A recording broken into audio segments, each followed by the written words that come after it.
Revenons à cette thyroïde, cette hypothyroïde. Lorsqu'on suspecte un patient d'hypothyroïdie, il faut en faire la preuve et savoir quelle est sa gravité, son intensité. La clinique n'est pas suffisante parce qu'on peut se tromper avec la clinique. Le test qui parle, c'est la prise de sang et on demande le dosage de cette fameuse TSH dont je vous ai parlé, qui est la messagère entre l'hypophyse et la thyroïde. Et en fonction du traitement que l'on va utiliser pour compenser cette baisse de sécrétion, il faudra suivre cette évolution, toujours avec ce test de la TSH qui donc a une grande importance.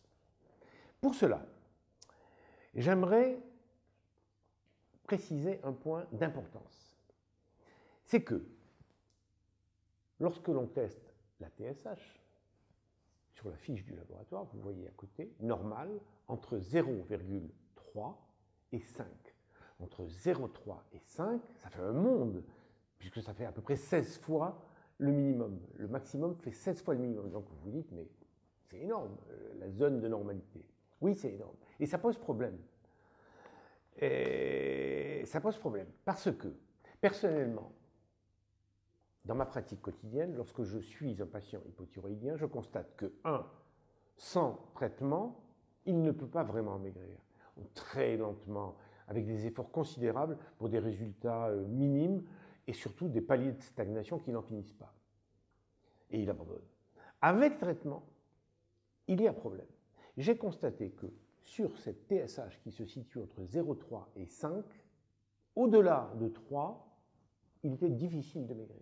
Le corps se ralentissait et il n'y avait pas assez de thyroïde dans le corps. Donc personnellement, dans la mesure où de 0,3 à 5, c'est normal, je préconise d'utiliser la partie la plus basse, la plus efficace, entre 0,3 et 1,5. Et parfois même, dans des cas un peu difficiles, entre 0,3 et 1, puisqu'on est dans la limite de la normale. À condition, bien entendu, de ne pas avoir un cœur qui s'emballe pour un oui, pour un non, et d'avoir l'aval du cardiologue. D'autre part, sur une personne qui est en surpoids et qui a besoin de maigrir et qui est en même temps hypothyroïdienne, la question revient souvent. Docteur, est-ce que l'hormone que j'achète chez le pharmacien et l'hormone que je fabriquais avant sont les mêmes? La réponse est non.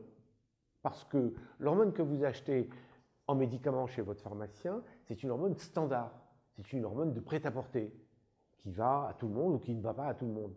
Et alors si vous avez la chance... Par contre, celle que vous faites celle que vous fabriquez, que vous sécrétez vous-même avec votre thyroïde, est à vous.